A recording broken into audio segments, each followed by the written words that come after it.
The film opens with a broken man named Carter, a former military officer struggling to cope with the death of his son and the painful departure of his wife, Mara.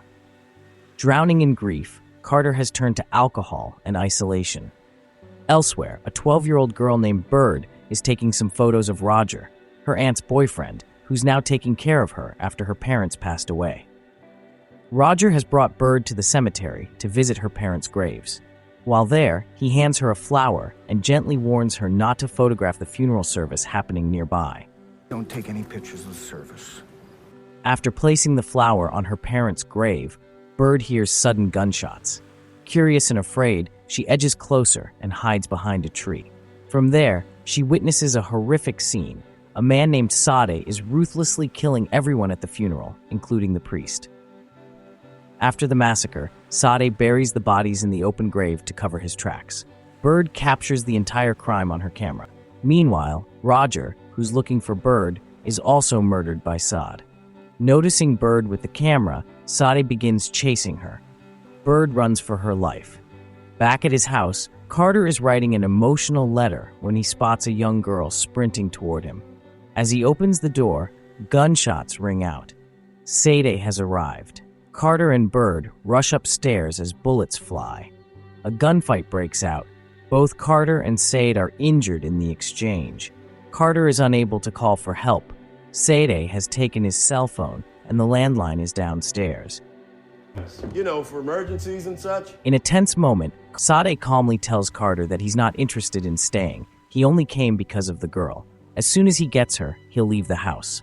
To him, the girl is business, nothing more. Carter realizes he has to treat his own wound. He quickly sends Bird upstairs to grab a first aid kit from his room. The girl obeys, but when she opens the kit, she finds more than just bandages. There's a knife inside. Without hesitation, she flicks on a lighter and begins heating the blade. Bird gives him the now red-hot knife. With no time to waste, Carter takes it and burns the wound closed, grimacing through the pain. It's a desperate move, crude but effective. Meanwhile, Sade isn't done. To make sure there's no infection, he pours alcohol to the wound. Then, once again, the hot knife is pressed to the wound, sealing it shut. It's brutal, it's raw, but it keeps him alive just a little longer.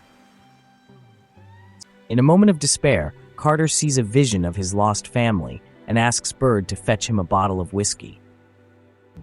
Bird, I need a drink. Go get me a bottle.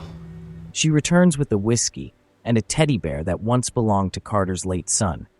Quietly, Carter tells her to return the bear to where she found it. Sade, now inside the house, stumbles upon Carter's emotional letter. He reads it aloud mockingly, making fun of Carter's pain. I could never say this. Oh, you told me over and over again that... Meanwhile, Baker, a rookie police officer, is out on patrol when he discovers a group of abandoned vehicles on the road. Concerned, he drives to the cemetery, only to find the buried corpses. Back in the house, Carter and Bird share a quiet moment, but they soon realize the generator is running low on fuel. Carter opens a window, trying to help Bird escape while Sade is unaware. Just then, there's a knock at the door. It's Baker. But before he can react, Sade shoots him. Stepping outside, Sade spots Bird trying to flee. With no other choice, she returns to the house. Sade hides Baker's patrol vehicle to avoid attention. Sade drags Baker inside, where he beats and tortures him. Eventually, Baker is killed. Carter attempts to reason with Sade, but gets no response. Bird warns Carter not to go downstairs. She fears it's a trap. It's a trick. No, But determined, Carter descends. He finds Sade's shoes on the floor, but the man himself is nowhere in sight. Sade is already upstairs, calling out to Bird. Carter hears the voice and rushes up. Suddenly, there's a loud shot, and Sade slips, falling onto sharp glass and injuring his leg. Bird, shaken, apologizes to Carter for everything he's been through because of her. I'm sorry I got you into this. Wounded, Sade slumps into a chair. Moments later, headlights appear outside. It's Mara, Carter's wife. Sade had found her number in Carter's phone and tricked her into coming. Now Sade threatens to shoot Mara unless Carter brings Bird downstairs. With no other option, Carter arms Bird with a gun and hides a knife in his belt. He surrenders to Sade. Sade shoots Carter in the knee and demands that Bird come down immediately. As Bird walks downstairs holding the gun, the lights suddenly go out.